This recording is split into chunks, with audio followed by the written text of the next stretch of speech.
Hello all, welcome to story Walt. నేను రిజ్వానా. అంధకారంలో తెలుగు నవల 9వ భాగంలో రామ్మూర్తి లాంటి మనిషి భర్తగా దొరకడం వల్ల సుందరి ఎన్ని కష్టాలు పడుతుందో తెలుసుకున్నాం, విన్నాం. ఇప్పుడు 10వ భాగం. భార్యాభర్తల శృంగార జీవితం కేవలం పడక గదికి మాత్రమే సంబంధించింది కాదు. ఇద్దరికీ ఒకరి మీద ఒకరికున్న సదాభిప్రాయాలు, దురాభిప్రాయాలు, ఇష్టాలు, అయిష్టాలు, అనురాగాలు, ద్వేషాలు, అభిమానాలు, అసహ్యాలు, అన్ని అనుభూతులు యథాతథంగా కామజీవితం మీద ప్రతిఫలిస్తాయి. పెళ్లి చేసుకున్నాం కదా అని భర్త మనసులో కానీ భార్య మనసులో కానీ సహజమైన కోరికల వెనుక చిన్న అనురాగలత మొలకెత్తినా దానికి ఎదుటి వ్యక్తి సహకారం లేకుండా, సానుభూతి లేకుండా ఆ మొలక నిలబడదు, బలపడదు, పెరిగి పెద్దది కాదు. వయసులు, అనుభవాలు పెరుగుతున్న కొద్దీ కొత్త రోజుల్లో ఏర్పడ్డ ఆ కించిత్తు అభిమానాలు కూడా ఏ అసహ్యాల వెనకో మరుగుపడి నాశనమైపోతాయి. ద్వేషాలు, దూరాలే బలపడి శాశ్వతంగా నిలుస్తాయి. తండ్రి పిల్లల్ని కొంచెం నవ్వు మొహంతో చూడాలని, తనతో 2 ముక్కలు నవ్వుతూ మాట్లాడాలని ఎంతో ఆశపడుతుంది సుందరమ్మ.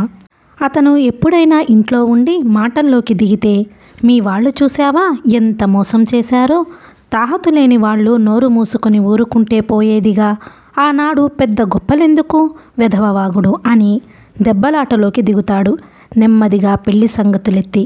ఎప్పుడో 10 ఏళ్ల కిందట రామ్మూర్తి పెద్ద కొడుక్కి శాంతి చేసినాడు. రామ్మూర్తికి సూటు పెడతాం, ఇంకోసారి ఖరీదైన బట్టలు పెడతాం అన్నారట అత్తగారు. ఈ 10 ఏళ్ల నుంచి ఆదివారం అదే దెప్పుడు. సుందరమ్మ ప్రాణం విసిగిపోయి, పోనీలేండి వాళ్ళకి తాహతు లేదు అన్నమాట నిలుపుకోలేకపోయారు. మీరు మీ కూతుళ్ళకెంత గొప్పగా పెడతారో నేను చూస్తాను అంటుంది. ఓ గంట దెబ్బలాటతో సంభాషణ అలా ముగుస్తుంది. సెలవు పూట అతను ఇంటి దగ్గర ఉన్నాడంటే ఏదో ఒక పేచీ రాకమానదు. మొగుడు బయటకి పోతే సుందరమ్మ ప్రాణం తెరిపిగా ఉంటుంది. తిరిగి ఏ రాత్రో వచ్చి 2 మెతుకులు తిని పడుకుంటాడు. అతను తొందరగా నిద్రపోతే బాగుండుననుకుంటుంది సుందరమ్మ. కానీ పెళ్ళాన్ని పూర్తిగా వదులుకోవడం అతనికిష్టముండదు.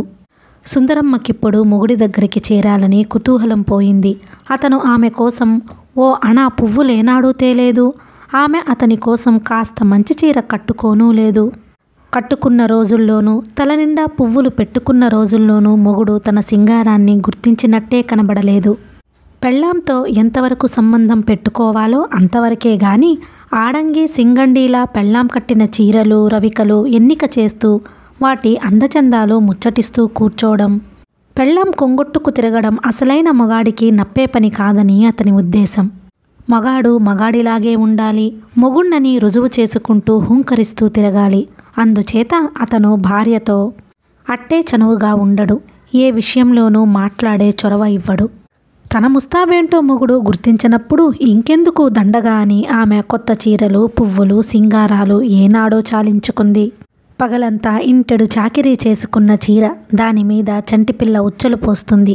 అది 4 సార్లు తడిసి ఆరుతుంది. పాలతో తడిసి జాకెట్టు నీచు కంపొస్తూ ఉంటుంది. ఒళ్ళంతా చెమటలు పోసి నానుతుంది. చీటికి మాటికి విప్పటానికి వేరే చీరలు ఉండవు.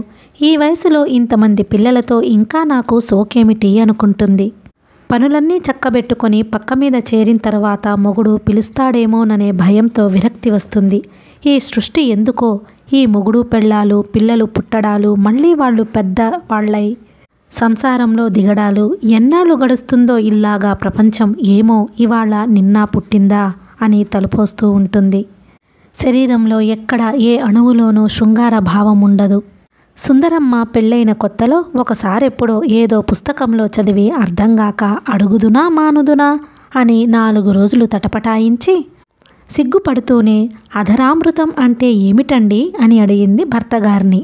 రామ్మూర్తి ముందు తెల్లబోయి తర్వాత నవ్వేసి, ఇప్పుడా ఊసెందుకు అన్నాడు. అబ్బే అది కాదు, ఎక్కడో చదివితేను అంటూ సిగ్గుపడిపోయింది. తొందరపడి తనేం కాని మాట అడిగేశానో అని కంగారు పడింది. ఏమిటో పూర్వపు కవుల చాదస్తం, అవన్నీ పుస్తకాల్లో మాటలు, జీవితాల్లో ఉండవు. లేకపోతే పూర్వం ఆడవాళ్ళు అందంగా ఉండేవారేమో, అలాంటి వాళ్ల దగ్గర ఎన్ని అమృతాలైనా ఉంటాయి.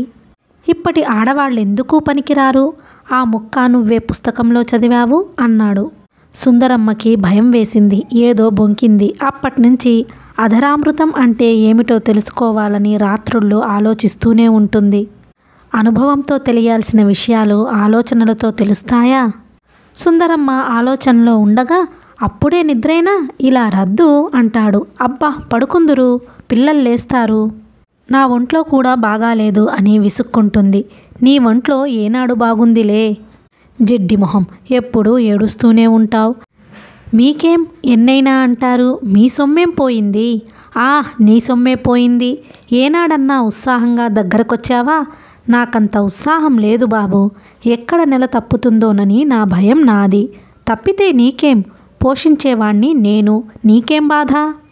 పిల్లల బరువంతా నువ్వే మోస్తున్నావా? ఒక్కదాన్ని ఎలా మోస్తాను? ఇంకేం మరి, ఎందుకా సనుగుడు?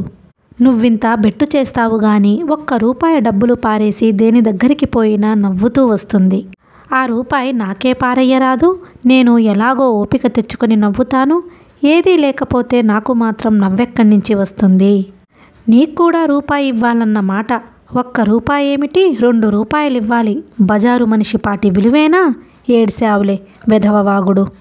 మొగుడి కోపం చూసి సుందరమ్మ కొంచెం జడుస్తుంది. వెళ్ళకపోతే కోపం పెట్టుకుని బొత్తిగా కానీ పరాక అందనివ్వకుండా పంతం పడతాడు. గతంలో ఆ పాటలన్నీ పడ్డవేను. నిమ్మకాయ పచ్చట్లోకి ఎండుమిరపకాయలు తెమ్మని చెప్పింది పొద్దున్న. రేపు తెస్తానన్నాడు. 4 రోజుల పాట మిరపకాయలు తేకపోతే పచ్చడి బూజెక్కిపోతుంది. పారబోయాలి. ఎవరు తిన్నట్టు? ఆ పచ్చడుంటే 10 రోజుల పాటు పిల్లలు తింటారు. పెద్ద పిల్ల గౌనులు చిరిగిపోయాయని తెగ గోల చేస్తుంది. కొత్త గుడ్డలో అని ఏడుస్తుంది. తన చేతులకి గాజులన్నీ నిండుకున్నాయి. అన్నీ అవసరాలైనాయే. అదీగాక రామ్మూర్తికి కోపం వచ్చి విసుక్కున్నాక కూడా సుందరమ్మ ఇష్టం చూపించకపోతే పొట్లాట ఇంకా పెద్దది చేసి ఒక్కోసారి చావ బాదుతాడు. ఒక్కోసారైతే అప్పటికి ఊరుకొని మర్నాడో మూడో నాడో ఏ కూరలో ఉప్పెక్కువైందనో, కాలికి చెంబు అడ్డం పెట్టావనో, స్నానానికి వేణీళ్లు చాల్లేదనో ఏదో వంకతో తగు ప్రారంభించి చెంపదెబ్బల్లోకి తన్నుల్లోకి దింపి జుట్టు పట్టుకు ఈడ్చి, నీకు మొగుడక్కర్లేదు కదూ, కట్టుకున్నవాణ్ణి సుఖపెట్టాలన్న జ్ఞానం లేదు కదూ, ఎందుకు పెళ్ళాడావే సన్నాసి ముండలా ఉండక అని తిట్టి తిట్టి అలిసి ఊరుకుంటాడు. పిల్లలు ఏడ్చి అడ్డం వస్తే వాళ్ల వీపులు వాయగొడతాడు. అందుకు భయపడి సుందరమ్మ మనసు రాయి చేసుకుని, ఏమిటో వెళ్ళనని మొండిపట్టు పడితే ఎలా సాగుతుంది? కష్టమో నిష్ఠూరమో ఈ మొగుడి దగ్గరుండక ఏ ఏట్లోకి పోతాం అనుకుంటూ లేస్తుంది. రామ్మూర్తికసలు సుందరమ్మ అంటే ఆకర్షణేమీ లేదు. ఏదో కళ్ళెదురుగా పెళ్ళాం ఉంది కదా, దేవుడి విధవ సంబంధం పెట్టి చచ్చాడు కదా అన్నట్టు పిలుస్తాడు పెళ్ళాన్ని. అతని మనసు శృంగార భావాలతో ఉండదు. రేపు జనార్దనం ₹20 అప్పిస్తానన్నాడు. ఇస్తాడో ఇవ్వడో? పొద్దున్న ఆఫీసర్ అనవసరంగా కేకలేశాడు. దేవుడు వాడి పొగరెప్పుడు అనుస్తాడో. ఈ హోమియో వైద్యం వల్ల ఏమీ గుణం కనిపించటం లేదు. మళ్ళా ఇంజెక్షన్లు తీసుకుంటే బాగుంటుందేమో అని ఎటూ తెగని ఆలోచనలతో కొట్టుకుంటూ ఉంటాడు. అయ్యో నామతి మండ, తెల్లారికి పప్పు నానబెట్టాను కాను. మిషనువాడు చంటిదానికి జబ్బాలు కుడతానని నెలాళ్ళయ్యింది గుడ్డ తీసుకుపోయి. ఎర్రపాత చీర చింపి రేపు బొంత కుట్టాలి. మర్చేపోతున్నాను అని రేపేం చెయ్యాలో గట్టిగా ఆలోచిస్తూ ఉంటుంది సుందరమ్మ. మొగుడు తనని ఎప్పుడెలా కోప్పడ్డా ఈ రాత్రి వేళన్నా మంచిగా నవ్వుతూ ఆప్యాయంగా లాలించి దగ్గరికి తీసుకోవాలని, తనకేవో తీయటి మాటలు చెప్పి ఆనంద పెట్టాలని ఆమె కలలు కంటుంది. సుందరి, నువ్వంటే నాకెంతో ఇష్టమే అంటాడేమోనని ఎదురుచూస్తుంది. సుందరమ్మ శరీరం చిక్కిపోయిందని అతను చాలాసార్లు విసుక్కుంటాడు. ఏమిటిలా తయారవుతున్నావు? మొగుడు పస్తులుంచుతున్నాడేమోననుకుంటారు అని హాస్యం ఒలికిస్తాడు. లేకపోతే ఏమిటిలా పీనుగులా ఉన్నావు? నా కర్మనుకుంటాను అంటాడు చికాకు పడుతూ. ఆమె రక్త మాంసాలన్నీ ఎవరికి అర్పించిందో, ఎవరికి ఒళ్ళప్పగించి, ఎవరిని సుఖపెట్టి, ఎవరికి చాకిరీ చేసి, ఎందరు పిల్లల్ని కని అంత పీనుగులా తయారయ్యిందో, అంత అందచందాలు పోగొట్టుకుందో అతనికి గ్రహింపే ఉండదు. ఎప్పుడైనా హఠాత్తుగా ఒక్కసారన్నా ఆలోచించి ఏ క్షణంలోనైనా కొంచెం మనసు కరిగి బాధపడి తనని దగ్గరికి తీసుకుని, సుందరి ఎంత చిక్కిపోయావే అని ప్రేమగా అంటాడేమోనని ఆశపడుతుంది. ఏనాడు ఆ ఆశ తీరదు. సుందరమ్మకి చాలా పెద్ద కోరిక ఒకటుంది. ఆ కోరిక పెళ్లికి ముందే తలెత్తి చాలా కాలంగా చాలా బలంగా స్థిరపడింది. సుందరి పాలకొండలో ఉండే రోజుల్లో ఇంకా పెళ్లి కాకముందు సుందరి స్నేహితురాలు సీతకే పెళ్ళయింది ముందు. సీత సుందరిలా అంత అందమైంది కాదు, తెల్లగానూ ఉండదు. సుందరితో పోల్చకపోతే సీత చక్కనిదే. ఆ పిల్లంటే పడి చచ్చేవాడు మొగుడు. ఎప్పుడు పెళ్ళాం కోసం ఏవేవో తెస్తుండేవాడు. ఎంతమంది నవ్వినా పెళ్ళాన్ని సినిమాలకో షికార్లకో తీసుకుపోతూ ఉండేవాడు. ఒకసారి అతను హఠాత్తుగా కెమెరా పట్టుకుని అత్తారింటికొచ్చాడు. పెళ్ళాన్ని చెట్ల మధ్య పుట్ల మధ్య పెట్టి రకరకాల ఫోటోలు తీశాడు. ఓసారి సీత ఓ ఫోటో చాలా రహస్యంగా తెచ్చి సిగ్గుపడుతూ సుందరికి ఒక్కదానికే చూపించింది. సీత నగ్నంగా ఉంది ఆ ఫోటోలో. పూల మొక్కల దగ్గర జుట్టంతా భుజాల మీద నుంచి కప్పుకొని పువ్వులు ఆకులు అడ్డం పెట్టుకుని చాలా సిగ్గుపడుతూ వయ్యారంగా కూర్చొని ఉంది. ఆ ఫోటో చూస్తే సుందరికేమీ సిగ్గు కలగలేదు, తప్పనిపించనూ లేదు. చాలా ఆసక్తిగా గంభీరంగా చూసింది.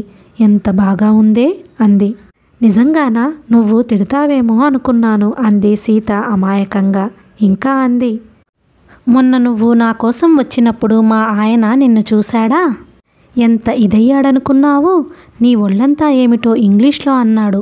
బొమ్మలు గీసినా ఫోటోలు తీసినా చాలా బాగుంటుందట, గొప్ప కళాఖండం అవుతుందట అని వాళ్ళాయన అన్న మాటలు చాలా ప్రేమగా అమాయకంగా చెప్పేసింది. సుందరి కొంచెం ఆశ్చర్యపడి, మీ ఆయన నా గురించి అలా మాట్లాడితే నీకు కోపం రాలేదు అంది. ఎందుకే కోపం? పాపం చాలా మంచివాడు. బొమ్మలు అవి అంటే తెగ పిచ్చి. అయినా నువ్వంత అందంగా ఉంటే ఎవళ్ళు మెచ్చుకోకుండా ఉంటారే నిన్ను అని సుందరిని కావలించుకుంది సీత. ఆ సీతా మాటలు ఇప్పటికీ గుర్తుపెట్టుకుంది సుందరి. అంతేకాదు, సుందరి స్నానం చేస్తుంటే ఆడవాళ్ళెవరైనా చూస్తే ఒసే ఎంత బాగున్నావే అనేవాళ్ళు. సుందరి వదినైతే స్నానం చేసిన సుందరికి తువ్వాలందివ్వకుండా కాసేపలా నించుందు, శకుంతల్లా ఉన్నావు అని తెగ హాస్యాలు చేసేది. సుందరికి ఆ రోజుల నుంచి ఎన్ని కలలో ఫోటోలు దిగాలని బొమ్మలు గీయించుకోవాలని సుందరికి ఎన్నడూ అనిపించలేదు. గాని తన భర్త తన సౌందర్యాన్ని చూసి నవ్వుతూ ఇష్టంతో తనని ఆలింగనం చేసుకోవాలన్నదే సుందరి ఆశ, వాంఛ. అంత సహజమైన అంత సుందరమైన కోరిక ఆమెకెన్నడూ తీరలేదు. రాత్రిపూట భర్త దగ్గరికి వచ్చినప్పుడు సుందరమ్మ చాలా తృణీకరంగా చూస్తుంది. నోటితో చెప్పే సాహసం ఉండదు, ధిక్కరించే ధైర్యం అంతకన్నా ఉండదు. మనసంతా వెల్లడయ్యే చూపు చూస్తుంది. ఆ చూపుని కవుల భాషలోకి తర్జుమా చేస్తే మూర్ఖుడా, దౌర్భాగ్యుడా, నువ్వు మనిషివా? ఎంత ప్రేమ ఇచ్చి ఎంత ప్రేమ పొందాలో జీవితంలో నీకెప్పుడైనా తెలుస్తుందా? నువ్వెంత అర్పించనిదే స్త్రీ చెక్కిలి స్త్రీ కౌగిలి నీకు లభిస్తాయో అన్న అర్థం వస్తుంది. కానీ నీలాల వంటి భార్యల కంటి చూపుల్ని చదివే శక్తి రామ్మూర్తి వంశంలోనే లేదు. ఏమీ అర్పించకుండానే అతనికి భార్య శరీరం సునాయాసంగా దొరుకుతూనే ఉంటుంది. ఇద్దరూ కొంతసేపు మాట అనుకొని ఒక్కోసారి అతను ఆమెని లెంపకాయలు కూడా కొట్టిన తర్వాత కాసేపటికి ఇద్దరూ ఒక్క మంచం మీదే ఉంటారు. రుచి పచి లేని కూడు కంచం నిండాను, ముద్దు ముచ్చట లేని మొగుడు మంచం నిండాను, ఎందుకమ్మా దండగా అనేది ఎప్పుడు సుందరి వాళ్ళ నాయనమ్మ. ఎప్పుడు మొగుడి పక్కన పడుకున్నా సరిగ్గా ఆ మాటలే జ్ఞాపకం వస్తాయి సుందరమ్మకి. ఇద్దరూ సరసన పడుకున్నా మనసులు మాత్రం కొన్ని యోజనాల దూరంలో ఉంటాయి. ఆ రెండు కళేబరాల్లో ఎలాంటి ఆవేశము, అనురాగము, మోహబాధ ఉండవు. ఇద్దరూ ఒకరి మొహం ఒకరు చూసుకోరు, ఒకరిని ఒకరు ఆహ్వానించి హత్తుకుని కౌగిలించుకోరు. చిరునవ్వులు, కొంటె చూపులు, కవ్వింపులు ఎన్నడూ ఎరుగరు. అంత ఏకాంతంలో కూడా అతను ఆమెని ముద్దు పెట్టుకోడు. పెళ్ళాన్ని అంత గొప్ప చేయడం అతనికి నామోషి. ఆమె బలివ్వడానికి లాక్కోపోతున్న మేకపిల్లల దుఃఖంతో నిస్సహాయంగా ఉంటుంది. అతను జీవితంలో తనకేదో ఘోరాన్యాయం జరిగినట్టు పగ తీర్చుకుంటున్నట్టు రుసరుసలాడుతూ ఉంటాడు. ఆమె మొగుడు మీద అసహ్యంతో, పిల్లలు లేస్తారన్న జంకుతో, మళ్ళీ కడుపొస్తుందన్న భయంతో గజగజ వణుకుతూ తన కడుపున ఇంకా పిల్లల్ని పుట్టించవద్దని 1000 దేవుళ్ళకి మొక్కుతూ ఉంటుంది. అతను పుస్తకట్టి తన సొంతం చేసుకున్న మనిషి మీద, తిండి గుడ్డ పారేసి ఉంచుకుంటున్న ఆడదాని మీద తన జన్మ హక్కులన్నీ నిర్మొహమాటంగా తీసుకుంటున్న వ్యాపారస్తుల్లా ఉంటాడు. పొద్దున్నే లేచి పాచిమొహం కడుక్కోవడంతో ప్రారంభమైన అతని దినచర్య ఆఖర్న అర్ధరాత్రి ఈ యాంత్రిక శృంగారంతో ముగుస్తుంది. విముక్తుడై అతను ఆమె మొహమన్నా చూడకుండా తన దారిన తను పడుకుంటాడు. సుందరమ్మ ఒక్కత్తి చీకట్లో తన మంచం మీదే కూర్చుని ఉంటుంది. చాలాసేపు ఆమెకు భరించలేనంత ఆపుకోలేనంత దుఃఖం వస్తుంది. అతను ఎప్పుడెన్ని విధాలా బాధ పెట్టినా తను శరీరం ఇచ్చినప్పుడు కూడా ఇంత నిర్లక్ష్యం చేయడం ఆమె సహనానికి అతీతంగా ఉంటుంది. నవ్వుతూ ఒక్క మాట మాట్లాడకూడదా? ఒక్క మాట నువ్వెంత మంచిదానివే అనకూడదా? పశువులు కూడా అయిష్టంగా చేరనివ్వవే. పశువు కన్నా హీనమైపోయానే. ఒక్క మంచి మాట అనకూడదా? నేనేం పాపం చేసుకున్నాను అని వాపోతుంది. ఆ సమయంలో పిల్లల్ని కూడా వదిలేసి ఎలాగైనా చచ్చిపోవాలనిపిస్తుంది. ఆడదాని బతుకు ఉత్త అబద్ధంలాగా, అన్యాయంలాగా, మహాపాపంలాగా తోస్తుంది. భగవంతుడా, ఇంకా నన్నెప్పుడు తీసుకుపోతావు తండ్రి అని ప్రార్థిస్తుంది. ఆమె భర్త గంట నుంచి నిద్రపోతూ ఉంటాడు. అతన్ని ఏ కష్టాలు కన్నీళ్లు కదిలించవు. అలాంటివి అతనికి ఉండనే ఉండవు. చెంగల్రావుపేటలో ఒక 3 వాటాల డాబా ఇల్లు ఉంది. అందులో ఒక వాటాలో ఉంటున్నారు సుందరమ్మ వాళ్ళు 4 ఏళ్ల నుంచి. ఇంకో వాటాలో జగన్నాథం మాస్టారి కుటుంబం ఉంటున్నారు. ఆయన భార్య సూరమ్మ, వాళ్ళకి 25 ఏళ్ల పెళ్లి కాని కూతురు సీత, 13 ఏళ్ల పెద్ద మనిషి అయిన కూతురు సావిత్రి, తరువాత 8 ఏళ్ల కొడుకు, మళ్ళీ కూతురు, మళ్ళీ కొడుకు, మళ్ళీ 3వ వాటాలో కొత్తగా పెళ్ళైన లలిత, శేఖరం ఏడాది నుంచి ఉంటున్నారు. ఇంటి పెరట్లో గిలక నుయ్యి ఉంది. డాబా అందరికీ ఉమ్మడే. వీధి గుమ్మాలు ఎవరి వాటాకి వాళ్లవే వీలుగా ఉన్నాయి. ఇంటి వాటాలు కూడా సౌకర్యంగానే ఉంటాయి. ఆ 3 వాటాల్లో ఎవరికీ తగులు లేవు. ఎన్నడూ మాటామాట అయినా అనుకోరు. ఆడవాళ్లు చాలా స్నేహంగా ఉంటారు. అందరూ ఒకరిని ఒకరు ఏదో ఒక వరుస పెట్టి పిలుచుకుంటూ ఉంటారు. లలిత సుందరమ్మని అక్కయ్యగారు అంటుంది. సూరమ్మని పిన్నిగారు అంటుంది. 2 వాటాల్లో పిల్లలంతా లలితని లలితక్క అని పిలుస్తారు.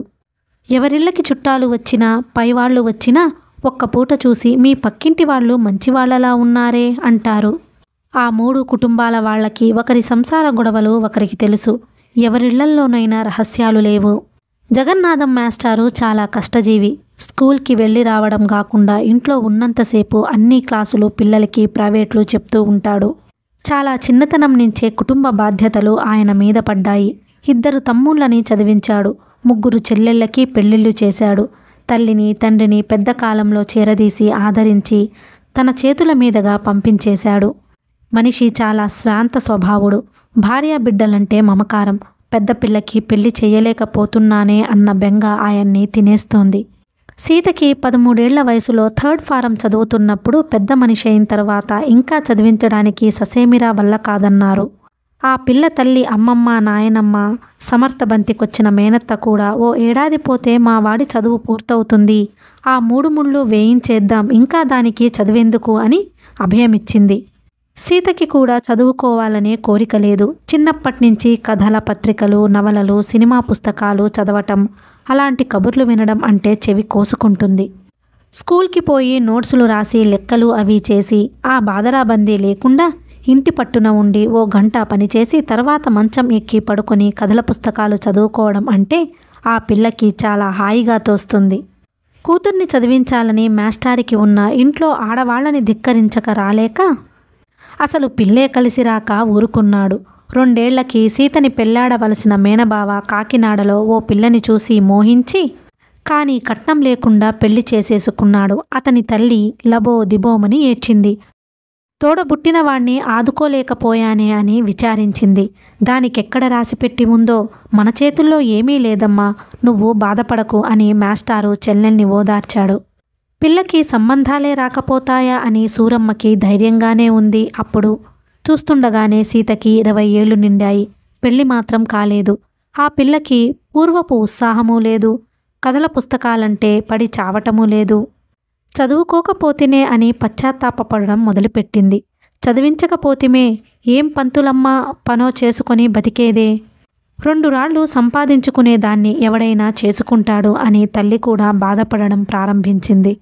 ఈడొచ్చిన పిల్లలతో రుక్మిణి కళ్యాణం చదివిస్తే తొందరగా పెళ్ళిళ్ళవుతాయి అన్నారెవరో. ఆనాడే ఆ పుస్తకం తెప్పించింది సూరమ్మ. ఒసే సీత, రోజు 2 పూటలు ఇది చదువుకో అమ్మా. బద్దకించేవు సుమి. ఏమో నీ అదృష్టం ఎలా మారుతుందో ఎవరు చెప్పగలరు అని కూతురికి నచ్చజెప్పి పుస్తకం ఇచ్చింది. సీత సిగ్గుపడుతూ గదిలోకి పోయి పుస్తకం తెరిచి చూసింది. ఎక్కడ చదవబోయినా ఏమీ అర్థం కాలేదు. కాసేపు ఇటు అటు తిప్పి మూసేసింది. అట్టమీద బొమ్మ బాగుంది. శ్రీకృష్ణమూర్తి రుక్మిణీదేవిని రథం మీద కూర్చోబెట్టుకుని బుజ్జగిస్తున్నాడు. ఆ బొమ్మ సీతకి బాగా నచ్చింది. పిల్ల పెళ్లి కోసం బెంగపడుతున్న భార్యతో మాస్టారు జరిగిన దానికి విచారించి ఏం లాభం, ఇప్పుడేం మించిపోయింది, మెట్రికులేషన్కి కట్టిస్తే తర్వాత ఏదో దారి కనబడుతుంది అన్నాడు. పుస్తకాలు కూడా సిద్ధం చేసి 4 రోజులు కూతురికి పాఠాలు చెప్పాడు. ఆ పిల్ల అప్పటికే చదువుకి మొగ్గలేదు. ఇలా చదివితే అలా మర్చిపోయేది. తల్లికి సాయం చేస్తున్నానని ఇంటి పనుల్లో నుంచి ఊడి వచ్చేది కాదు. దాని మొహం, దానికేం పరీక్షలు గాని, ఎవన్నో ఒకణ్ణి చూద్దురు, ఆ 3 ముళ్ళు వేయించేద్దాం అనేది తల్లి.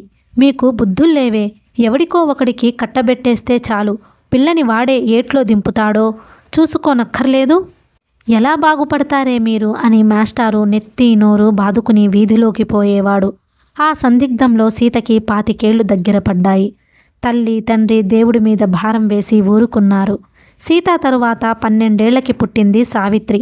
ఇప్పుడు 3rd ఫారం చదువుతుంది. పెద్ద మనిషి అయినా చదువు మానిపించే ప్రయత్నం ఎవ్వరూ చెయ్యలేదు. చదువు బాగానే చదువుతుంది గాని పైకి బొత్తిగా పిచ్చిపిల్లలాగా చాలా అమాయకంగా కనిపిస్తుంది. ఎప్పుడూ బడబడ మాట్లాడేస్తూ ఉంటుంది. ఎంత కొత్త వాళ్ల దగ్గరైనా ఆ పిల్లకి సిగ్గు ఉండదు, జంకు ఉండదు. ఇంట్లోకి ఏ సరుకు కావలసిన ఆ పిల్లే దుకాణాల మీదకెళ్ళి తెస్తుంది. బట్టలు చిరిగినా మంచి బట్టలు కావాలని పేచీ పెట్టదు. శుభ్రంగా కుట్టుకొని వేసుకుంటుంది. లేకపోతే ఏ చిరిగిన ఓణీతోనూ తిరిగేస్తుంది. పిలకలా ఉన్న జడ చివర బెత్తెడు వెడల్పు రిబ్బనుతో మందారం పువ్వంత కుచ్చుపెట్టుకుంటుంది. ఆ పిల్లకి రిబ్బన్లంటే ప్రాణం. ఆ షోకు తప్ప మొహానికి పౌడర్ కూడా రాసుకోదు. ఏమిటో పిచ్చిముండ అంటుంది తల్లి. సావిత్రి తరువాత సూరమ్మ కొడుకు పుడతాడో లేదో, పున్నమ నరకం నుంచి తప్పుకుంటామో లేదోనని బెంగ పెట్టేసుకుంది. ఒక్క మగ నలుసుని ప్రసాదించండి అని 1000 దేవుళ్ళకి మొక్కుకుంది. ఉమ్మడిగా త్రిమూర్తులకు, విడివిడిగా దేవుళ్ళందరికీ అభిషేకాలు చేయించింది. మనకిక పుత్ర సంతానం లేదు అని భార్య కళ్ళనీళ్లు పెట్టుకున్నప్పుడల్లా మాస్టారు నవ్వి, ఆడపిల్లలు ఊరికే వస్తారటే, ఎవరు పుడితే వాళ్లనే ముద్దుగా పెంచుకోవాలి గాని అనేవాడు. అలా అనకండి, మగబిడ్డే అని నిరాశపడేది సూరమ్మ. సీత కూడా తల్లి పక్షమే. తండ్రి మాటలు వెర్రివాళ్ల మాటల్లాగా తోస్తాయి సీతకి. ఆడపిల్లలు మగపిల్లలు ఒక్కటే అంటాడేమిటి నాన్న, మగవాళ్ళు గొప్పవాళ్ళు కారు, వాళ్ళైతే పెద్ద పెద్ద చదువులు చదువుతారు, ఉద్యోగాలు చేస్తారు, డబ్బు సంపాదిస్తారు, మనం ఎందుకు పనికొస్తాం అంటుంది సీత తల్లితో. అక్కలిద్దరూ కలిసి కూడా మొక్కుకున్నారు తమ్ముడి కోసం. మొత్తానికి అందరి మొరలు ఆలకించి దేవుళ్ళు సూరమ్మ కడుపున ఒక మగ నలుసును పడేశారు. వాడు పుట్టినరోజు ఇంట్లో వాళ్ళు, ఆ వీధిలో వాళ్ళు కూడా ఆనందించారు. తాహతకు మించి ఖర్చు పెట్టడం మాస్టారికి ఇష్టం లేకపోయినా భార్యని చిన్నబుచ్చలేక అప్పు చేసి బారసాల జరిపించాడు. పిల్లాడికేం పేరు పెట్టాలి అన్న సందేహం వచ్చింది. పిల్లాడు అసలు ఏ దేవుడి దయవల్ల కడుపున పడ్డాడో ఇదమిత్తంగా తెలియదయ్యే. శంకరుడి పేరు పెడితే విష్ణుమూర్తికేం కోపం వస్తుందో, పోనీ ఈయన పేరు పెడితే ఆయనేం మండిపడతాడో. ఎవర్నీ చెడ్డ చేసుకోకూడదు, అందర్నీ సంతోషపెట్టాలి. కాస్త గడుస్తనంగా ఆలోచించి త్రినాథరావు అని పేరు పెట్టించింది సూరమ్మ. త్రినాథరావు చిన్న కృష్ణుడంత గారాబంగా పెరుగుతున్నాడు. తల్లికి సాక్షాత్తు దేవుడే, అక్కలకు అదృష్టంతో పుట్టిన మగపిల్లాడు. పిల్లాడికెక్కువ గారాబం పెడితే పాడవుతాడని తండ్రి హెచ్చరిస్తూ ఉంటాడు. ఆయన్ని చూడనివ్వకుండా సూరమ్మ కొడుక్కి మిగతా పిల్లల కన్నా మెరుగ్గా పెడుతుంది తిండి. నెయ్యి లేకుండా, పెరుగు లేకుండా అన్నం పెట్టదు. కొనుక్కోవడానికి డబ్బులిస్తుంది. ఒక్కోసారి వాణ్ణి చూస్తే ఒళ్ళు మండుతుంది సావిత్రికి. ఒక్కోసారి గొప్పవాడని భక్తి కలుగుతుంది. త్రినాథరావు తర్వాత మళ్ళీ ఆడపిల్ల పుట్టింది. తర్వాత మళ్ళీ మగపిల్లాడు. అప్పుడు త్రినాథరావు గొప్ప కొంచెం తగ్గింది. మాస్టారు ఎప్పట్లా ప్రైవేట్లు చెప్పుకుంటూ భారంగా సంసారం రథం ఈడుస్తున్నాడు. ఎప్పుడో త్రినాథరావు పెరిగి ఓ చెయ్యి సాయం వేస్తాడన్న ఆశతో. 3వ వాటాలో లలితా శేఖరం ఉంటున్నారు. చంద్రుడు ఎవరికోసం వెన్నెల కాస్తాడు అంత హాయిగా ఉంటుంది లలిత. కొంచెం తెలుపు, కళగల మొహం, చురుకైన కళ్ళు, ఎప్పుడూ ప్రశాంతంగా నిర్విచారంగా పరిశుభ్రంగా ఉంటుంది. లలిత ఏలూరులో BSc పాస్ అయింది. కాలేజీ చదువంతా అక్కగారింట్లోనే ఉండి చదువుకుంది. శేఖరం కూడా అప్పుడు ఏలూరులో ఉద్యోగం చేసేవాడు. అతను లలిత బావకి బాగా పరిచయస్తుడు. బావతో కలిసి ఇంటికి వచ్చేవాడు. లలిత వాళ్ళక్క లలిత కూడా శేఖరంతో చనువుగా మాట్లాడేవారు. లలిత చాలా విషయాల్లో శేఖరంతో వాదాలు పెట్టుకునేది. విషయం వాదంతో ప్రారంభమైన ఏకాభిప్రాయంతో సమాప్తమయ్యేది. స్త్రీల స్వేచ్ఛ గురించి, వ్యక్తిత్వాల గురించి శేఖరం చాలా మంచి భావాలు కలవాడు. పురుషుడికి ఉన్న ప్రతి హక్కు స్త్రీకి కూడా ఉండాలని, స్త్రీని గుర్తించకపోవడం నీచమని, మానవజాతికి అంతకన్నా పెద్ద అవమానం లేదని మాట్లాడేవాడు. స్త్రీలు తమకి అన్యాయం చేస్తున్న సమాజాన్ని ధిక్కరించి వ్యక్తులుగా నిలబడాలి. చదివి డిగ్రీలు సంపాదించి చాలా ఎదిగాం అనుకుంటే లాభం లేదు. తమ జీవితాలకు కావలసిన నిర్ణయాలన్నీ స్వేచ్ఛగా చేసుకోవాలి. అట్లాంటి వ్యక్తిత్వం ఎంతోమంది మగాళ్లల్లో కూడా ఉండదు. స్త్రీలు ధైర్యంగా, విశాలంగా తమ గురించి ఆలోచించడం నేర్చుకోవాలి అన్నాడు ఒకసారి. లలిత సంతోషంతో చప్పట్లు కొట్టి, నాకిష్టమని మీరిలా ఉపన్యాసాలిచ్చేసి మస్కా కొట్టడం లేదు కదా అంది. మీకోసం మస్కా కొడితే మాత్రం ఏం తప్పండి అన్నాడు శేఖరం నవ్వి. లలితకెంతో ఇష్టమైన చలం శేఖరానికి కూడా ఇష్టమే. చలం అంటే లలితకి ఉత్త ఇష్టం కాదు, భక్తి, ప్రేమ. చలంలో తనకి నచ్చనివి, అర్థం కానివి అనేకం ఉన్నా చలం చూపించే అందాలకు, సందేశాలకు మన మనసుల మీద మూతలు తీసేయాలి. ఏ మాత్రం స్పందన ఉన్నవాళ్ల మనసులైనా చలానికి అనుగుణంగా తిరుగుతాయి. కానీ కొన్ని మూతలు చూడండి, తుప్పుతో బిగుసుకుపోయి పట్టకారలతో బలవంతంగా తీస్తే పెచ్చులూడి ఎందుకు పనికి రాకుండా పోతాయి. అలాగే మన మనసులకు మూర్ఖపు, చాదస్తపు తుప్పు పడితే వాటి మూతలు తరతరాల నుంచి బిగుసుకుపోయి వాటిలోకి చలం ప్రవేశించలేడు. వాటిలో ఉన్న పాత సరుకు అలాగే పడి ఉంటుంది గాని అందులోకి కొత్త గాలి కూడా జొరబడలేదు. ఏమంటారు అంది లలిత.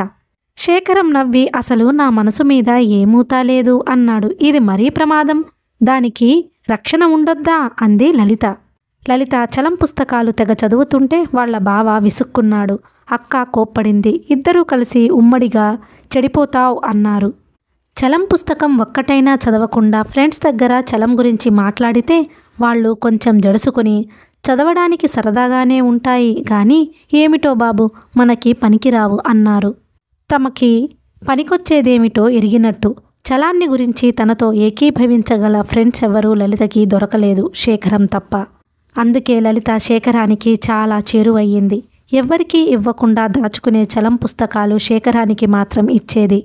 కొన్నాళ్లకి శేఖరం పెళ్లి ప్రసక్తి ఎత్తాడు. లలిత చాలా ఆనందించింది. శేఖరం మంచివాడే, సున్నితంగా, విశాలంగా ఆలోచించగలవాడే. కానీ పైకి మాట్లాడే అభిప్రాయాలని జీవితంలో ఆచరించేసరికి చాలామంది రకరకాల బలహీనతలకు బానిసలవుతారు. మాటల్లోనే గాని మనసుల్లో సంస్కారం లేక జీవితాలు నరకం చేస్తారు. అలాంటివాడే అవుతాడా ఇతను అని చాలా తర్కించుకుంది. జీవితం ఎవరినెలా మారుస్తుందో ఇప్పుడెలా తెలుస్తుంది? అడుగు సాగాలి. ఉన్న చోటే జడుస్తూ కూర్చుంటే జీవితం స్తంభిస్తుంది. ఎప్పుడేం జరిగినా ధైర్యంగా నిలబడాలి. క్యారీ ఆన్ లలిత అనుకొని పెళ్లికి ఒప్పుకుంది.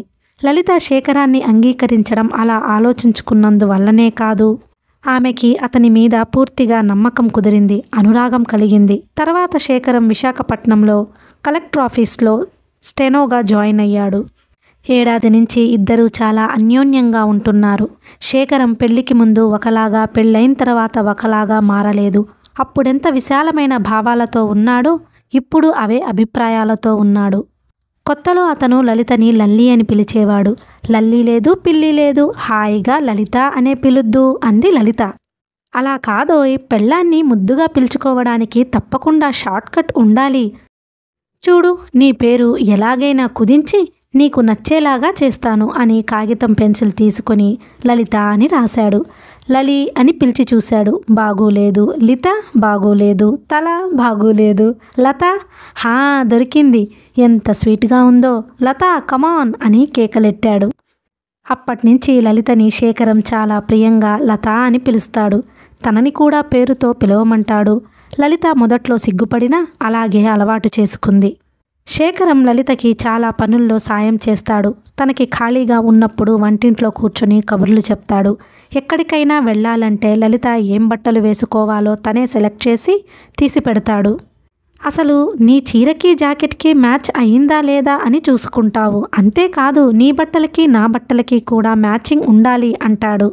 ఇది మరీ బాగుంది. ఇద్దరు యూనిఫారం వేసుకున్నట్టు ఉండాలన్నమాట.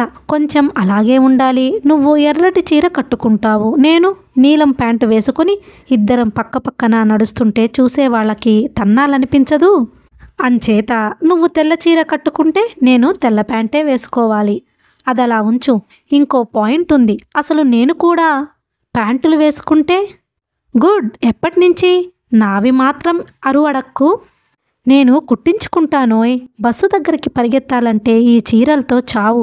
పోనీ బస్సు వాళ్ళైతే వాళ్ళ టిక్కెట్టు కోసం అయినా ఆపుతారనుకో. దొంగాడొచ్చినా తాగినవాడొచ్చినా, దొంగాడొస్తే పరిగెత్తక తప్పదనుకో. తాగినవాడొస్తే మాత్రం పరిగెత్తక్కర్లేదు. బాగా దగ్గరికి రానిచ్చి వెనక్కి తోసేయి. వాడికసలు బలం ఉండదు. మర్చిపోకు సుమా. ఈ భాగ్యానికి ప్యాంటు తొడగాలా? అబ్బే అది కాదు. అసలు గాంధీగారేమన్నారు? మన బట్టలు మన పని పాటలకు అడ్డం రాకూడదన్నారు.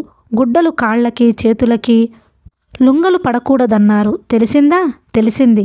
చలం ఏమన్నాడు? గుడ్డలు విప్పుకొని తిరగమన్నాడు. ఓహో, అయితే నువ్విప్పుడెవరి పద్ధతి మీద వీధిలోకొస్తావు? నా పద్ధతి మీదే అని లలిత తెల్లచీర కట్టుకొని ముస్తాబయ్యింది. చాలాసార్లు ఇద్దరు క్షణాల్లో ఇల్లు సర్దుకొని తాళం పెట్టుకొని ఏ బీచ్కో సినిమాకో ఫ్రెండ్స్ ఇళ్లకో పోతారు. 10 గంటల వేళ ఇల్లు చేరిన లలిత అన్నాలు వడ్డిస్తుంటే శేఖరం తను లలిత విడిచిన బట్టలు బుట్టలో పడేయడం, పక్కలు సర్దడం, అన్నాల దగ్గర మంచినీళ్లు పెట్టడం లాంటి పనులు చేసేస్తాడు. ఇద్దరు భోజనాలు చేసి కాసేపు డాబా మీద తిరుగుతారు. లేకపోతే పుస్తకాలు చదువుకుంటారు. తరువాత ఇద్దరు ఒక్క మంచం మీదే పడుకొని కబుర్లు చెప్పుకుంటూ హాయిగా గడుపుతారు. చలం అంటే నాకు ఒళ్ళు మంట. ఆ మాట నీతో అంటే పెళ్లికి ముందే రామ్ రామ్ పాడేస్తావేమోనని ఊరుకున్నాను. నిజం తెలుసుకో అన్నాడు శేఖరం ఒకసారి. అదే నిజమైతే రామ్ రామ్ ఇప్పుడైనా పాడేస్తాను, నువ్వు తెలుసుకో అంది లలిత. నిజం లలిత. చలం నాకు చాలా విషయాల్లో అర్థం కాలేదు. మైదానం తీసుకో. అందులో సంఘం మీద చాలా మంచి విమర్శలున్నాయి, కానీ చివరికి చెప్పింది ఏమిటి అని చాలా ప్రశ్నలు అడిగాడు శేఖరం. ఆమెని తీసుకువెళ్ళిన వాడేం నిర్వాకం చేశాడు? ఆమెకి కడుపు వస్తే ఎంత గొడవ చేస్తాడు? అన్నం పోతుందంటాడు. అదేం ప్రేమ? అలాంటి సమయంలో వదిలి వెళ్ళిపోతాడు. పశువత్వం కాదు? దాన్ని రచయిత తప్పుపట్టాడా? లలితకి కూడా అలాంటి ప్రశ్నలు బోలెడు ఉన్నాయి. ఇలాంటి ప్రశ్నలన్నీ నాకు వచ్చాయి. నచ్చని విషయాలు కూడా ఉన్నాయి. కానీ శేఖరం, ఆ పుస్తకాల్లో నేర్చుకోదగ్గవి చాలా ఉన్నాయి కదా. ఆ పుస్తకాలు చదవడం మొదలు పెట్టినప్పటి నుంచే ఆలోచించడం తెలిసినట్టనిపిస్తుంది నాకు. ఎంతో ధైర్యం వచ్చినట్టనిపిస్తుంది. దేనికి జంకు కలగదు. అందుకే ఆ పుస్తకాలు నాకిష్టం. మైదానంలో లాగా నీతో ఉంటూనే నేను ఇంకో స్త్రీని కోరుకుంటే నువ్వు అంగీకరిస్తావా? అంగీకరించను. ప్రేమ అంటే అలా ఉండదు. కానీ అదే నీకు ఆనందమైతే నీ ఆనందం కోసం నువ్వు వెళ్ళిపోతావు. అప్పుడు నీకోసం నేను యాచించను, ఏడవను, నీతో కలిసే ఉండను. ఒకరోజు జీవితం మరీ డల్గా వెళ్తుందోయ్, ఇదేం నచ్చలేదు నాకు అన్నాడోసారి శేఖరం చిరాకు పడుతూ. మరి ఎలా ఉండాలి జీవితం అంది లలిత. అప్పుడప్పుడు ప్రణయ కలహాలు రావాలి. 2 రోజులు మాట్లాడుకోకుండా తిరగాలి. చివరికి బతిమాలేసుకొని హాయిగా గడపాలి. ఓహో, అదన్నమాట అంటూ లలిత బుగ్గన వేలు పెట్టుకుని దీర్ఘంగా ఆలోచించింది. ఎడబాటెన్ని రోజులుండాలన్నావు?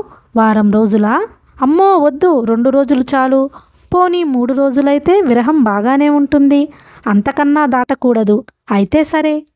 ఒక్క పూట కూరలో గుప్పెడు ఉప్పు పోశానంటే నువ్వే తందనాలు తొక్కుతావు. ఇది వంకాయ కూర, ఉప్పు పచ్చడా అని తక్కం బాణాలు వదులుతావు. నా ఇష్టం వచ్చినట్టు వండుతాను. తింటే తిను, పోతే పో అంటాను నేను. 3 రోజుల ఎడబాటు కోసం ఆ మాట చాలదు. చాచా, అన్నం మీద కూర మీద దెబ్బలాటలు మోటు పద్ధతి. ఉప్పు మీద ఆధారపడకుండా నాజూగ్గా సున్నితంగా ప్రణయ కలహాలు సృష్టించలేవు. పెద్ద చదువు చదివావు, ఎందుకు? మళ్ళీ ఆలోచిస్తానుండు. తెలిసింది. మువ్వల వడ్డాణం చేయిస్తే గాని మొహం చూడనని పేచీ పెట్టనా? చచ్చాను. ఎవడబ్బ సొమ్ము తెచ్చి నీకు వడ్డాణాలు కంకణాలు చేయించను. అయినా ప్రేయసి, నా బాహుబంధమే నీకు వడ్డాణం కాదా? అమ్మా, ఇలాంటి కబుర్లు చెప్పి నన్ను మభ్యపెట్టలేవు. సాయంత్రానికల్లా వడ్డాణం కొను, లేకపోతే రాణిగారు వేరే గదిలో తలుపులు బిడాయించుకుని శయనిస్తారు. చాచా, ఏం ఆడదానివి? వడ్డాణం కోసం మొగుణ్ణి వదులుకుంటావా? సంతోషంగా వదులుకుంటాను. వడ్డాణం కన్నా మొగుడు ఖరీదా ఏమిటి? ఏది మళ్ళీ అను? అన్నావో పళ్ళు రాలగొడతాను. చెప్పు, ఒంటెడు నగల కన్నా, జీవితం కన్నా, ప్రపంచం కన్నా నేనే నీకు ఎక్కువని చెప్పు, ఒప్పేసుకో. చస్తే ఒప్పుకోను. నాకలాంటి అబద్ధాలు చేతకావు బాబు. శేఖరం లలితని కొరకొరా చూశాడు. సారీ డియర్, కాసేపు మనం సీరియస్గా మాట్లాడుకుందాం. శేఖరం, నాకు ఉద్యోగం చేద్దామని ఉంది అని ప్రసక్తి మార్చింది లలిత. ఏం ఉద్యోగం అని అదిరిపడ్డాడు శేఖరం. ఏది దొరికితే అది. బొత్తిగా సోమరిగా కాలం గడుపుతున్నాను. ఇంటి పని ఎంతసేపు ఉంటుంది? తర్వాత రోజంతా ఖాళీ. నాకేం తోచకుండా ఉంది. ఏదైనా చిన్న ఉద్యోగం చేస్తే బాగుంటుందేమో అంది లలిత. శేఖరం ఒప్పుకోలేదు. నీకెందుకంత శ్రమ? ఉద్యోగం అంటే షోక్గా వెళ్ళి రావడం అనుకున్నావా? చచ్చే చాకిరీ చెయ్యాలి. మళ్ళీ ఇంటి దగ్గర నువ్వే చేసుకోవాలి. నీ ఆరోగ్యం పాడవుతుంది. ఇప్పుడున్న సుఖం ఉండదు అన్నాడు. మరి నాకేం తోచటం లేదు. రోజంతా హార్మోని నేర్చుకో. మధ్యలో నేర్చుకుంటే బాగుంటుంది నీ వీపు మీద. నాకేం అభ్యంతరం లేదు. నా వీపు జన్మ ధన్యమవుతుంది. చాలుగాని చెప్దు. నేను ఉద్యోగం చేస్తానంటే నీకెందుకు ఇష్టం లేదు? ఆడదాని స్వతంత్రాన్ని అరికట్టరాదని లెక్చర్లిచ్చావే, అవన్నీ నమ్మి నేను మోసపోయాను అంది లలిత నిష్ఠూరంగా. అదిగో నన్ను అపార్థం చేసుకుంటున్నావు. సరే, నీ కర్మ నీది. ఏం ఉద్యోగం చేస్తావో చెయ్యి. నావి 2 షరతులు. ఉద్యోగం స్వతంత్రంగా నిజాయితీగా సంపాదించుకో. స్నేహితుల్ని కానీ బంధువుల్ని కానీ సహాయం అడక్కు. లంచాలివ్వకు. ఏం మగాళ్ళు అలాగే చేస్తున్నారా? ఉద్యోగాల కోసం ఎవరినీ సహాయాలు అడగడం లేదా? సరే, 2వ షరతేమిటి? ఇది మరీ కష్టం. సరిగ్గా విను. అమ్మో, అలసిపోయాను. కాళ్ళు నొప్పి, చేతులు నొప్పి, నడుం నొప్పి, గిడుం నొప్పి అని ఎత్తులేసి దూరంగా పడుకున్నావో ఒప్పుకోను. ఏం చేస్తావో? పళ్ళు రాలగొడతాను. అబ్బా, ఏం మగాడండి! పళ్ళు రాలగొట్టే హడలుగొట్టే మగాడు. ఇప్పుడిలా అంటావు గాని కాళ్ల నొప్పున్నా చేతులు నొప్పున్నా కంగారు పడుతూ నువ్వే సేవలు చేస్తావు. చూద్దువు గాని. అంతేగాని ఉద్యోగం మానవన్నమాట. అన్నమాటే. ఇంకా విను. రేపే రాణిగారు ఉద్యోగాన్వేషణకి బయలుదేరుతారు. రాణిగారు ఉద్యోగం చేస్తుందా? ఉద్యోగాలు ఇస్తుందా? అయితే రాణిగారు కాదు, లలిత. లలితగానే ఉద్యోగానికి బయలుదేరుతుంది. లలిత నెల రోజుల్లో ఒక గుమాస్తా ఉద్యోగానికి ఇంటర్వ్యూకెళ్ళింది. ఆ ఉద్యోగానికి 27 మగవాళ్ళు, 4 ఆడవాళ్లు వచ్చారు. లలితకి ఆశ్చర్యం వేసింది. ఆ ఉద్యోగం లలితకి రాలేదు. మరో 15 రోజుల్లో ఇంకో ఇంటర్వ్యూకెళ్ళింది. అక్కడ 30 మందికి పైగా ఉన్నారు మగవాళ్ళు. వాళ్ళంతా నిరాశ నిస్పృహలతో కనిపించారు. మహా పెన్నిధి కోసం ఎదురు చూస్తున్న దౌర్భాగ్యుల్లా ఉన్నారు. లలితకి చాలా బాధ కలిగింది. ఎంతెంత చురుకైన వాళ్ళు చెయ్యడానికే పని దొరక్క రోజు గడవక ఎలా బాధలు పడుతున్నారో. వాళ్ళందరికీ ఉద్యోగాలు దొరికితే సుఖంగా బతుకుతారు కదా అంది ఇంటికొచ్చి. నిరుద్యోగుల దేశంలో ఎన్నో లక్షల మంది ఉంటారు అన్నాడు శేఖరం. అయితే వాళ్ళందరికీ పనులెప్పుడు దొరుకుతాయి? అంత గొప్ప ప్రభుత్వం వచ్చినప్పుడు.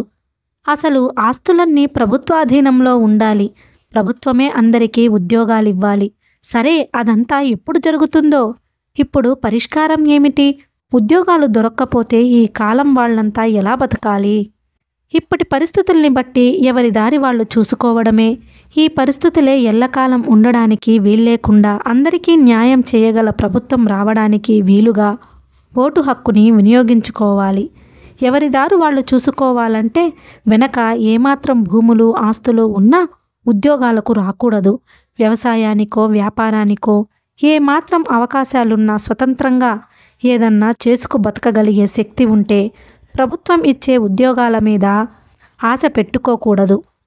ఆస్తులున్న వాళ్లే పెద్ద పెద్ద ఉద్యోగాలు చేయటం చూస్తూనే ఉన్నాం కదా. అయితే నువ్వు కూడా ఉద్యోగం మానేసి ఏదైనా వ్యాపారం పెట్టరాదు? ఆ మాత్రం బతకలేమా? నాకా ఆలోచన ఎప్పటినుంచో ఉంది. ఇంకా కొన్నాళ్ళు ఉద్యోగం చేసి డబ్బు కూడబెట్టాలి. టైప్ ఇన్స్టిట్యూట్ పెడదామని ఉంది. నువ్వు టైప్ నేర్చుకోలత. మనమిద్దరం ఇన్స్టిట్యూట్ నడుపుకున్నామంటే సుఖంగా బతికేస్తాం. లలిత ఆలోచించింది. తను చేయగల పని ఒక్కటే అనుకుంది. ఇక ఇంటర్వ్యూలకి వెళ్ళకపోవడం. కానీ 2వ ఇంటర్వ్యూలోనే ఆమె సెలెక్ట్ అయ్యింది. ఆర్డర్స్ కూడా వచ్చాయి. నాకిప్పుడు ఉద్యోగం చేయాల్సిన అవసరం లేదు. ఈ ఉద్యోగం ఒక పేద నిరుద్యోగికి లభిస్తే సంతోషిస్తాను అని రాసి పడేసింది ఆఫీసర్కి. లలిత చేసిన పనికి శేఖరం చాలా సంతోషించాడు. లలిత, నువ్వెంతో గర్వపడవలసిన పని చేశావు అన్నాడు. ఉండబోయ్, నీ పొగడ్తలెవడికి కావాలి? డబ్బు సంపాదిద్దామనుకున్నాను, అయింది కాదు అని విచారించింది లలిత. నా డబ్బు నీది కాదా? కావాలంటే నీకు అథారిటీ ఇస్తాను, నా జీతం నువ్వే తెచ్చుకో అన్నాడు శేఖరం. లలితకి సుందరమ్మకి చాలా స్నేహం. కళ్ళు లేని గోపిని చూసినా, జీవితానికే మార్పు లేని సీతని చూసినా లలితకి చాలా జాలి. లలిత వాళ్ళాయన ఉండే తీరు చూస్తే సుందరమ్మకి చాలా ఆశ్చర్యం. లలిత రాత్రుళ్ళు కూడా విధిగా స్నానం చేస్తుంది. శేఖరాన్ని గురించి ఎంతో ప్రేమతో నవ్వుతూ మాట్లాడుతుంది. అంతా ఆశ్చర్యమే సుందరమ్మకి. మీ ఆయన్ని ఓ రూపాయి అడుగుతామనుకో ఇచ్చేస్తాడు కదూ అని అడిగింది లలితని ఒకసారి. డబ్బు ఎంత కావాలన్నా ఆయన్ని అడగను, పెట్లో నుంచి నేనే తీసుకుంటాను అంది లలిత. సుందరమ్మ మొదట నమ్మలేదు. వాళ్ల సంసార తీరు చూస్తుంటే లలిత అబద్ధమాడదనిపించింది. మీరిద్దరూ ఎప్పుడూ ఒక్క మంచం మీదే పడుకుంటారా అని కూడా అడిగింది సుందరమ్మ. లలిత సిగ్గుపడి, పిల్లలతో మీకు ఇప్పుడు వీలు కాదేమో గాని మీరు మాత్రం పడుకునేవారు కారా అక్కయ్యగారు అంది. సరి, అంత చటాముచ్చట మా ఇద్దరి మధ్య ఎన్నడూ లేవమ్మా అంటూ లలిత వినడానికి సిగ్గుపడుతున్న సుందరమ్మ తన కాపురం రహస్యాలన్నీ చెప్పేసింది. సుందరమ్మకి ఏమీ శాంతి లేదని అప్పటినుంచి లలితకి చాలా జాలి. సుందరమ్మ దగ్గర సింహాచలం 2 ఏళ్ల నుంచి పనిచేస్తుంది. అది సుందరమ్మకి చెలికత్తెలాంటిదే. జీతం 4 రూపాయలే కానీ కాఫీ నీళ్లకి ఆశపడి అది చెయ్యని పని ఉండదు. అసలు దాని మనసే మంచిది. సుందరమ్మ ఏం చెప్పినా విశ్వాసంగా చేస్తుంది. దాని మొగుడు రిక్షా తోలుకుంటాడు. రోజుకి 2-3 సార్లు సుందరమ్మ వాళ్ళింటి ముందుకు వచ్చి రిక్షా మువ్వలు మోగిస్తూ పెళ్ళాన్ని పిలుస్తాడు. అది ఎంత పనిలో ఉన్నా తోమే గిన్నెలు వదిలేసి చేతిలో చీపురు విసిరేసి వీధిలోకి పరిగెడుతుంది. ఏ ఇడ్లీ పొట్లమో ఏ పువ్వుల దండో ఇస్తాడు. అవి అందుకొని అతను వీధి మళ్ళే వరకు చూసి ముసిముసి నవ్వులతో ఇంట్లోకి వస్తుంది. వాణ్ణి చూస్తే నీ ఒళ్ళెందుకు అలా పొంగిపోతుంది అంటుంది సుందరమ్మ. ఆడు లేకపోతే నాకేంటుందమ్మా అంటుంది సింహాచలం సిగ్గుపడుతూనే. దాని మాటలు సుందరమ్మకెప్పుడూ అర్థం కానట్టే ఉంటాయి. పిచ్చిముండ, మొగుడని మురిసి చస్తావు అంటుంది నవ్వుతూనే. సింహాచలానికెందుకో ఒక్కోనాడు మొగుడు మీద కోపం వస్తుంది. రిక్షా ఎంత పిలుస్తున్నా వీధిలోకి తొంగి చూడదు. అతను కోపంగా వెళ్ళిపోతాడు. చీకటి పడేసరికిద్దరూ ఎక్కడి వాళ్ళక్కడే రాజీ పడిపోతారు. అతను రిక్షా తీసుకొస్తే ఇది కులుకుతూ ఎక్కి వెళ్ళిపోతుంది. దీనికున్నపాటి సుఖం లేదు కదా నాకు అనుకుంటుంది సుందరమ్మ. సుందరమ్మ మనసులో దుఃఖం, మాటల్లో బాధ లలితని చాలా చలింపజేస్తాయి. ఈవిడ జీవితం ఎలా బాగుపడుతుంది? రామ్మూర్తి మనసులో ప్రేమ అనేది ఎప్పటికైనా ఉదయిస్తుందా అని ఆలోచిస్తుంది. శేఖరం ఇంట్లో ఉన్నప్పుడు రామ్మూర్తి ఎప్పుడైనా వీళ్ళ ఇంట్లోకి వచ్చి కూర్చుంటాడు. తెలిసి తెలియని రాజకీయాలు, ఇతర దేశాల విషయాలు మాట్లాడతాడు. ఒకసారి శేఖరం లలితా చీరలు ఇస్త్రీ చేస్తుంటే రామ్మూర్తి వచ్చి చాలా ఆశ్చర్యంగా చూసి వెటకారంగా, ఆడవాళ్ల గుడ్డలు మీరు ఇస్త్రీ చేయడం ఏమిటండి అన్నాడు నవ్వుతూ. శేఖరం కూడా నవ్వి, ఆడవాళ్లకి ఇలాంటి పనులు చేసి పెడితేనే వాళ్ళకి కాస్త దయ కలుగుతుందండి మన మీద, అంతేనా లత అన్నాడు. నాక్కాదు, రామ్మూర్తి గారికి బోధించండి, ఒప్పుకుంటారేమో చూద్దాం. మా బావ కూడా మా అక్క చీరలవి ఇస్త్రీ చేసేవాడు గాని బయట వాళ్ళెవరైనా వచ్చేసరికి తప్పు పని చేస్తున్న వాడిలాగా ఆ చీరలవి బల్ల అడుక్కి గెంటేసి తన చొక్కానో ప్యాంటునో మడతలు పెడుతున్నట్టు నటించేవాడు అంది లలిత నవ్వుతూ. అవును మరి, ఎవరైనా చూస్తే ఏమైనా అనుకుంటారేమోనని అన్నాడు రామ్మూర్తి. లలిత, శేఖరం కొంచెం నవ్వుకొని ఊరుకున్నారు. రామ్మూర్తికి లలితని చూస్తే ఎందుకో చాలా ఆశ్చర్యంగా ఉంటుంది. శేఖరంతో మాట్లాడినంత చొరవగాను అతను లలితతో కూడా మాట్లాడతాడు. లలితే అతనితో సంభాషణ పెరగనివ్వదు. అతనంటే లలితకి చాలా కోపం. ఒకసారి రామ్మూర్తి పెద్ద కొడుకుని చాలా రాక్షసంగా బాదుతుంటే లలిత పరిగెత్తుకు వెళ్ళి అతనితో పోట్లాట వేసుకుంది. త్రినాథరావు సనాతన శాస్త్రి మాస్టారింట్లో నుంచి 5 రూపాయలు తీసుకుపోయి మ్యాట్నీ చూసి దోశలు, ఐస్ క్రీంలు తిని పావలా డబ్బులతో ఇంటికొచ్చారు. త్రినాథరావునడిగితే శాస్త్రి డబ్బులు తెమ్మన్నాడని బావూరుమన్నాట. శాస్త్రినడిగితే ముందు కొంచెం అబద్ధమాడి కొట్టనని మాట ఇచ్చాక ఒప్పుకున్నాట. అది విషయం. చూడండి, త్రినాథరావు చిన్నవాడు కదా, వాడికి తెలియకపోతే వీడి జ్ఞానం ఏమైంది? పరాయి వాళ్ల డబ్బు 5 రూపాయలు తీసుకుపోయి ఖర్చు చేసేస్తాడా? ఐస్ క్రీంలు తింటాడా ఐస్ క్రీంలు అంటూ రామ్మూర్తి లలితతో చెప్తూనే కొడుకు జుట్టు పట్టి వంగదీసి గబగబా వీపు మీద బాది వాడు కివ్వున అరుస్తుంటే నోరు నొక్కి తిట్టడం సాగించాడు. తండ్రి కొడుక్కి భయం చెప్తున్నట్టుగాక శత్రువు మీద కసి తీర్చుకుంటున్నట్టు కనిపించాడు రామ్మూర్తి. పిల్లలంతా బిక్కమొహాలు పెట్టుకుని దూరంగా నించున్నారు. అయ్యో, వాళ్ల డబ్బెందుకు ముట్టుకున్నావురా నాయనా అని సుందరమ్మ తలుపు దగ్గర నిలబడి ఏడుస్తుంది.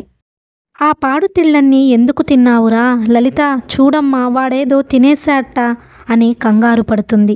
లలిత భరించలేక రామ్మూర్తిని కోపంగా చూస్తూ, ఛీ, మీరు మనుషులు కాదు, కొట్టనని మాట ఇచ్చి నిజం చెప్పించుకొని వాడి ఒంటి మీద చెయ్యలా వేశారు. చూడండి మీ కబంధ హస్తాలతో వాడి నోరు నొక్కుతుంటే వాడెంత దీనంగా నిస్సహాయంగా చూస్తున్నాడో. ముందా చెయ్యి తీయండి, మీరసలు వాణ్ణి వదలండి అని రామ్మూర్తి చేతులు బలవంతంగా లాగి శాస్త్రిని విడిపించి తన దగ్గరికి తీసుకుంది. ఏమంత ఘోరమైన నేరం చేశాడని గొడ్డుని బాదినట్టు బాదుతున్నారు? 5 రూపాయలు పట్టుకుపోయాడు, ఎందుకు పట్టుకుపోయాడని ఆలోచించరేం? మీరేనాడన్నా పిల్లల్ని సినిమాకి తీసుకెళ్లారా? వాళ్ళకేం తినాలని ఉందో అడిగి కొనిపెట్టారా? ఏం మీరు సినిమాలు చూడ్డం లేదా? ఐస్ క్రీంలు తినడం లేదా? పిల్ల విధవలకి మాత్రం ఏమీ అక్కర్లేదా? వాణ్ణి చూస్తే జాలిపడక పైగా బాదుతున్నారు. బాదితే వాడి సరదాలు తీరిపోతాయా అంటూ చొరవగా రామ్మూర్తితో పొట్లాట వేసుకుంది. లలిత మాటలకి రామ్మూర్తికేమీ కోపం రాలేదు. మీకేం తెలియదండి, మొన్ననొకసారి నా చొక్కాలో డబ్బులు తీశాడు.